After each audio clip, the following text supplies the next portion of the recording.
same as vid, same as Gaza. I want to talk about Dragon Ball Z, Wizard Bisan in Gaza, and COVID-19 variants. And these are not things directly talked about in the Stitch video, but I think if you go back and watch that, which I highly encourage, also follow that creator, you'll see where all these connections come from. In Dragon Ball Z, there was this place called the Hyperbolic Time Chamber. It was a place where time moved more slowly, and they were able to turn up the force of gravity so that if you trained for an hour in this room, it was the same as training for years in a different setting. It was a way to hypercharge your training. What I've been trying to explain to people for a long time is that what we are now doing, not taking any mitigations against COVID, is letting it practice on us like it has its own hyperbolic time chamber from Dragon Ball Z. Every time you get infected, the virus starts replicating in you, and when those replications happen, sometimes it makes COVID less contagious or less harmful, and sometimes those mutations make it more contagious or more harmful. If you look at the evolution of the variants, you'll see Delta hit the lower lung particularly hard, and then Omicron was really contagious, and since then, the variants after Omicron, each one, almost without fail, has been more contagious than the last. You can look at news headlines.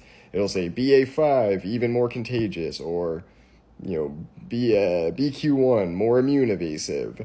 It keeps on just getting more and more contagious, more and more immune evasive, not in a straight line, but in sort of stops and starts, but the overall trend is more immune evasive, more contagious. And that has resulted in something called variant swarm, where we no longer have one or two completely dominant variants. Right now, JN1 is dominating, but prior to JN1, it looked more like this. We had HV1, EG5. Every single color is a different variant. There are dozens of them. That's why it's called variant swarm. So there's not just one fighter getting better and better over time. There's dozens of them. Now, what does this have to do with Bisan in Gaza? Back around November and December, Bisan was posting about being sick. And in this clip, I can't run video because it's a Stitch. In this clip, she says she's around the fastest, widest spreading infection in the whole world. Because when you have people in a refugee camp or fleeing, people are packed together just looking for any safe place they can possibly try and find. It's a horrible place for a disease like COVID. So we don't know exactly what various illnesses were going around. There's probably multiple, but COVID is definitely there. Now, I don't want you to take this literally, and this is not an accusation, it's more of a thought experiment. With international travel and how contagious this virus is, the virus is moving from person to person, from country to country, place to place. There certainly are people in Gaza with COVID. I don't know if Bisan specifically had COVID. Let's say, for the sake of argument, that Bisan had COVID. Whatever specific virus, whatever variant she had, came from somewhere and was part of a chain of transmission, traveling through lots of people, through different parts of the world. And so my argument is that there is someone in the world where COVID and a variant at some point in time, it could have been years ago, it could have been months ago, was training in their body, became more contagious, spread from that person to the next person to the next person, and eventually reached Bisan. And some of this is out of people's control. People are forced to do certain things. There are people in prison who don't have control over the air they breathe, or people have to go to work or go to school. Here's what we do have control over, though, is the choices we make, such as whether to wear a mask or not. It is very possible that the virus that Bisan has in this hypothetical scenario I'm saying traveled through you or someone you know, and if at some point someone had worn a mask and stopped the transmission with them, maybe it wouldn't have gotten there, or maybe the people in Gaza would be experiencing a different variant that is less harmful.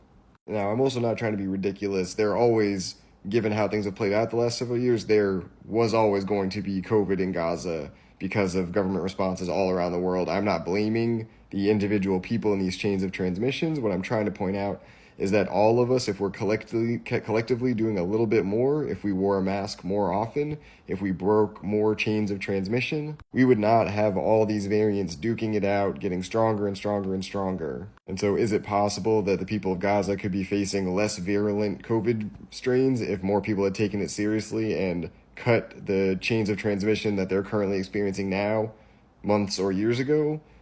You can't deny that that's not a possibility.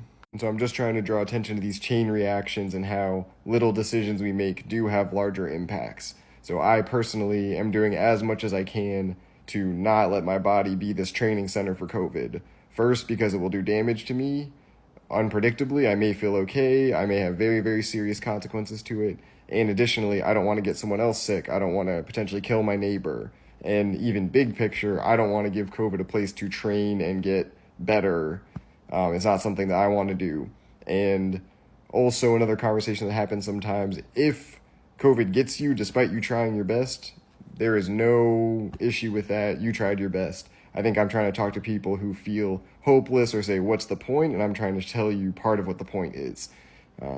Especially when, to me, some of the things I'm advocating for are not locked down, never leave the house, never talk to a soul. I'm saying wear a mask in the grocery store, wear a mask to your medical appointment so that you don't get someone else in that waiting room sick. And let's say it's someone who's immunocompromised or going through cancer treatments. One thing that can happen is when people's immune systems are dulled, which also just having COVID in general can dull your immune system.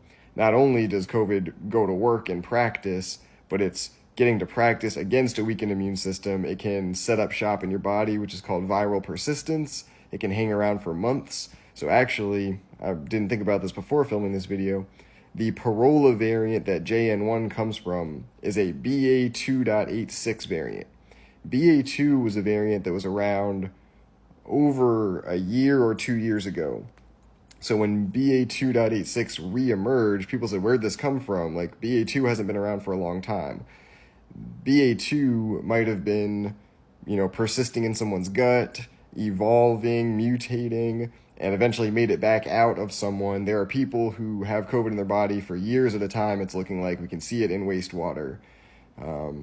So anyway, just to summarize, whatever strain of COVID is in Gaza right now, it went through a long chain of mutation and transmission, and all I'm saying is that at some points that transmission could have been stopped, and by the time it reached Gaza, it could have gone through fewer of these training sessions, if that makes any sense. Let me know. Little conceptual, but just trying to make it tangible and real when we say that the choices you make of whether to wear a mask to the grocery store or not can potentially have global implications.